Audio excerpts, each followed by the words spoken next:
اعوذ باللہ من الشیطان الرجیم بسم اللہ الرحمن الرحیم واتل علیہم نبأ ابراہیم، اور اے حبیب آپ ان کفار مکہ کو ابراہیم کی خبر پڑھ کر سنائیے۔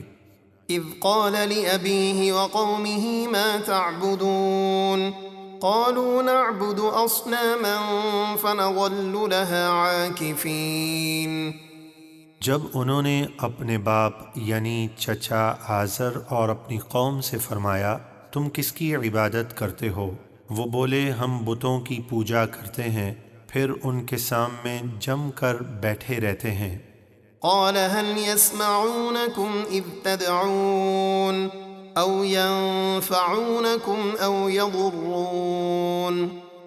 ابراہیم نے فرمایا جب تم ان کو پکارتے ہو تو کیا وہ تمہاری پکار سنتے ہیں یا وہ بت تمہیں کچھ نفع یا نقصان پہنچا سکتے ہیں؟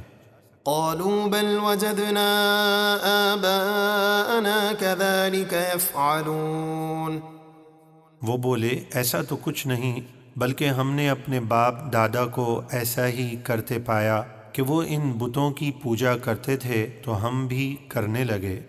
قال افرأيتم ما كنتم تعبدون انتم وآباؤكم الأقدمون فإنهم عدو لي إلا رب العالمين۔ ابراہیم نے فرمایا کیا تم نے ان بتوں کو غور سے دیکھا ہے جن کو پوجتے رہے ہو تم اور تمہارے اگلے باپ دادا؟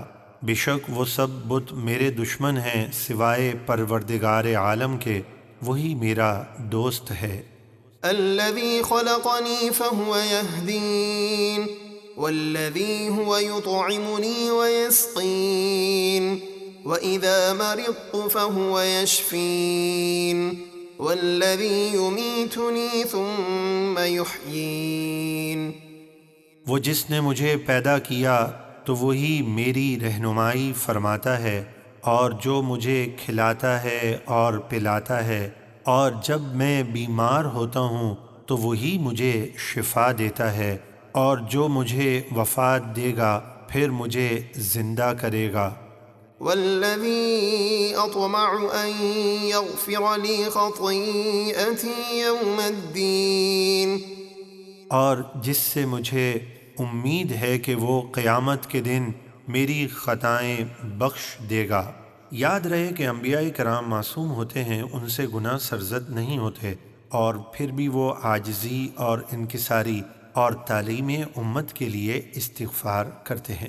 رب هب لي حكما وألحقني بالصالحين واجعل لي لسان صدق في الآخرين واجعلني من ورثة جنة النعيم واغفر لأبي إنه كان من الضالين۔ ابراہیم نے عرض کی اے میرے رب مجھے حکمت عطا فرما اور مجھے اپنے قرب خاص کے لائق بندوں میں شامل فرما، اور میرے بعد آنے والوں میں میرا ذکر خیر باقی رکھ، اور مجھے چین کے باغوں یعنی جنت کے وارثوں میں شامل فرما، اور میرے باپ یعنی چچا آزر کو توبہ کی توفیق دے کر بخش دے، بے شک وہ گمراہوں میں سے ہے۔ ولا تخزني يوم يبعثون يوم لا ينفع مال ولا بنون إلا من أتى الله بقلب سليم۔ اور جس دن سب لوگ قبروں سے اٹھائے جائیں گے اس دن مجھے رسوا نہ فرمانا، جس دن نہ مال کام آئے گا اور نہ بیٹے، مگر جو اللہ کے حضور کفر و نفاق سے سلامت اور پاکیزہ دل لے کر حاضر ہوا تو وہ فائدے میں رہے گا۔ وَأُزْلِفَتِ الْجَنَّةُ لِلْمُتَّقِينَ وَبُرِّزَتِ الْجَحِيمُ لِلْغَاوِينَ۔ اور جنت پرہیزگاروں کے قریب لائی جائے گی، اور گمراہوں کے لیے دوزخ ظاہر کر دی جائے گی۔ وقيل لهم أين ما كنتم تعبدون من دون الله هل ينصرونكم أو ينتصرون فكبكبوا فيها هم والغاوون وجنود إبليس أجمعون۔ اور ان سے کہا جائے گا کہاں ہیں وہ بت جن کی تم پوجا کرتے تھے اللہ کے سوا؟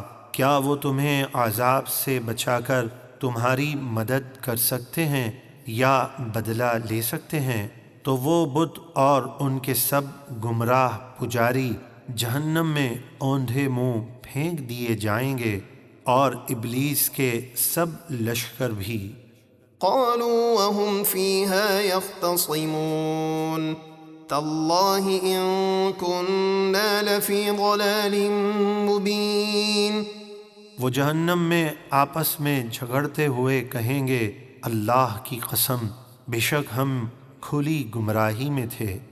إذ نسويكم برب العالمين وما أضلنا إلا المجرمون فما لنا من شافعين۔ اے بتو، جب ہم تمہیں رب العالمین کے برابر ٹھہراتے تھے اور ہمیں مجرم لوگوں نے ہی گمراہ کیا، تو اب ہمارے لیے کوئی سفارش کرنے والا نہیں۔ ولا صديق حميم فلو أن لنا كرة فنكون من المؤمنين۔ اور نہ ہی ہمارا کوئی غمخوار قریبی دوست ہے، تو اگر کسی طرح ہمارے لیے ایک بار دنیا میں لوٹ جانے کا موقع ہوتا تو ہم مسلمان ہو جاتے۔ إن في ذلك لآية وما كان أكثرهم مؤمنين وإن ربك لهو العزيز الرحيم۔ بے شک اس واقعے میں ضرور نشانی ہے، اور ان میں یعنی ابراہیم کی قوم میں اکثر ایمان والے نہ تھے، اور بے شک آپ کا رب ہی عزت والا مہربان ہے۔